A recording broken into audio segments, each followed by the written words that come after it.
What's over there? So this was a house portion that was attached. This would have been built in about 1853. So the house portion was added on to the shop, the Yes. blacksmith shop. Yes. So this portion here, Oh, wow. plus This a is bedroom cool. there was added on. The restoration will be left very antique, very distressed, because it was a blacksmith shop. It shouldn't be overdone. And he lived here. Yeah, this he was, lived here. This was his home. Yeah. So, you know, the Chesterfield couch was probably far nicer than it ever was, and carpeted floors are nice, but other than that, it's just filled with small little treasures that have to do with racing or Americana.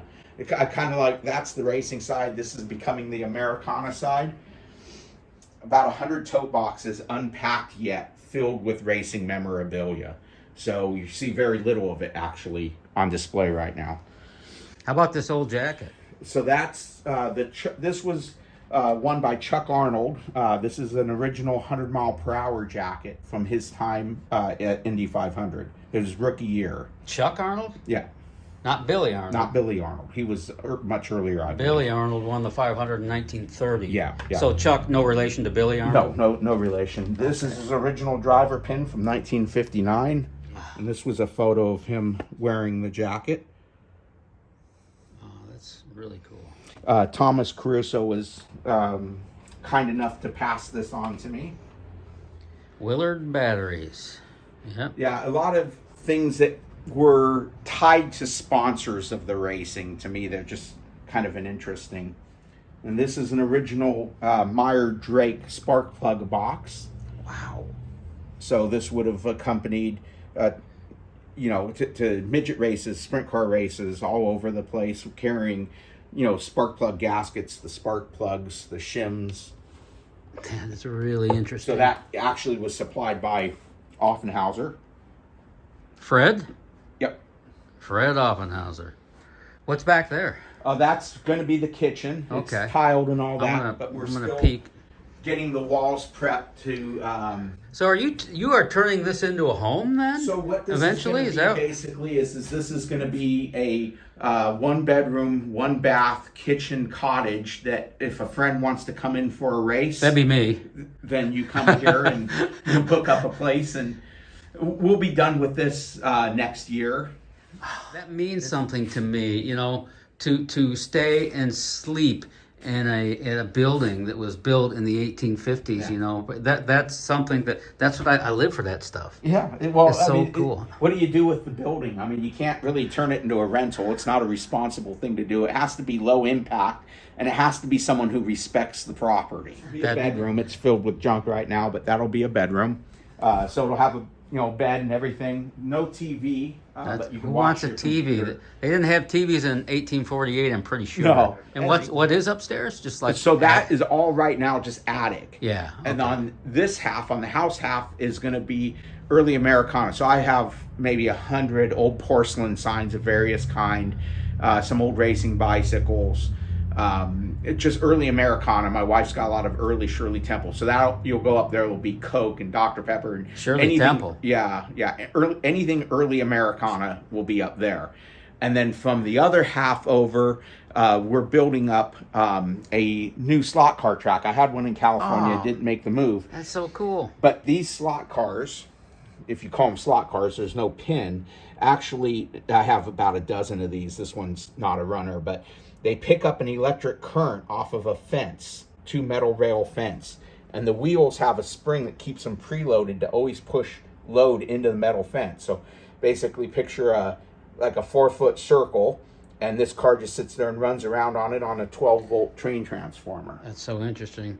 This building, I'm so glad it's being restored. You Yes. know? And it's not just a race shop. It's not just going to be a home. It's a museum. Yeah, basically often what happens is in the afternoons or evenings, some friends and I will get together here. Sometimes we polish on a car.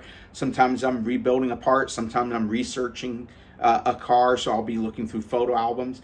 But just a place to kind of spend our afternoons or evenings when we want to be surrounded by old car stuff or old Americana. These are mechanical. This is a blacksmith, so it would be a gentleman using on a grinding wheel, grinding something, don't know what it is, but these are old German toys. There's another one over there that's got the forge, the anvil, and a grinder. I see that. And then lots of various, from famous old helmets. Who wore that helmet? That's Graham Hill helmet. Graham Hill? Yeah. The 1966 Indy 500 winner? You're talking that Graham Yeah. Hill? Obviously, that helmet was before mid-60s. But he wore that helmet. Gomer helmet. Yeah. Wow. The spears on it were something to do with his rowing team in college. I can't remember the exact story.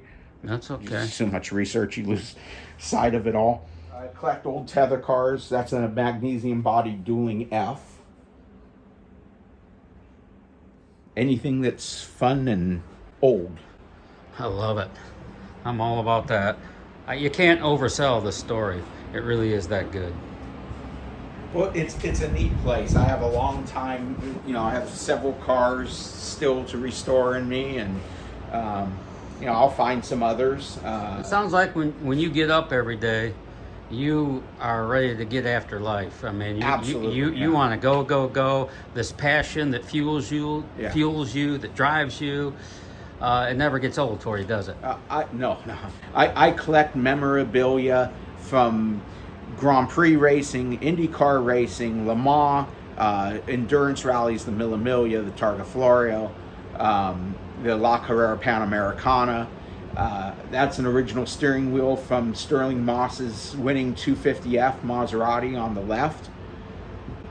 The one in the middle was supposedly off of one of the cars that Rex Mays raced. I don't remember which car. I have to look it up, but it was originally, I think, built out of. I think it was probably built out of a Saab. Rex Mays, yeah. Indy 500 veteran who died at Del Mar, California. Yeah. Yep. And then dirt track, a four-spoke bell wheel. So I collect the old parts to again be able to put these cars back together, build parts to send off for people, build engines, of various types. That motor in the bag is a 2-liter Bristol motor being built for racing AC Bristol that Pedro Rodriguez raced in Venezuela. That's also one of my cars. There's another Bristol engine that I'm building, another one over there that will need to be built. So build engines, transmissions. My shop out on the edge of town's got about, I think, maybe 6 cars in it. And it's more modern. But this is where I go when I need to kind of feed my soul. I love that. The world's kind of a goofy place right now. To say the least. You have a beautiful park just right outside the door, and I can listen to, the birds chirping and watch the squirrels run around, put out a bowl of water for the squirrels. So nice. And look at this street you're on. It's all brick. Yeah. Brickyard. Yeah, just a beautiful, beautiful place. You are full service since 1852.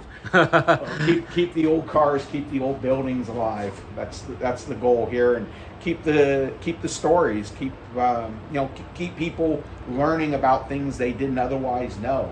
I had Dick Woodland here during the Nationals, and Jimmy Sills and Jimmy Oskey and all these great guys coming by to take a look. Were they fascinated with it? Oh, they loved it, and great compliment when Dick Woodland's learning about the electric slot cars because he'd never seen those before. And so if you can stump Dick, you're doing an okay job today. But those were built in Kokomo, Indiana. The company came out just before but never survived through the Depression. The set of tracks and the Duesenberg car, the yellow car, I believe was $8. But that was a lot of money then. But I can imagine a kid when he opened that thing up and hooked it up to a train transformer and saw the car. They clip around pretty good. Still use this. I would use it when putting that car together if I needed a little extra. How far back light. Does it go? This is about 1930. Looks like something Thomas Edison invented. That's a trouble light, huh? That's early drop light. All these rings and pistons, and this is just a small portion. I have hundreds of sets, are all pistons and rings for a Newell stock for $255 or $270 off. Wow, those are valuable. Well, People looking for those, it gotta be. I think nowadays most people will put new rings in things, but 10 years ago, I used to be able to call 8 different companies and get rings for our classic applications, and now we're down to a couple. I believe it. And now when you have pistons made, because we've lost so much of the ring technology, if you're going to have a set of pistons made for a special application, you're probably going to start with the bore of the engine and what you want for a ring pack, and the pistons will be made to that ring pack, because you can't guarantee that you can get different widths of rings. The diameters you can get in there, but whether it's a 16th or an 18th, an 1/8 inch, or whatever that dimension ring you're using, 5/32, there's no guarantee you're going to get the different bores anymore. This is absolutely a step back in time. I think once the best description is we see boxes everywhere. So we know what we do see.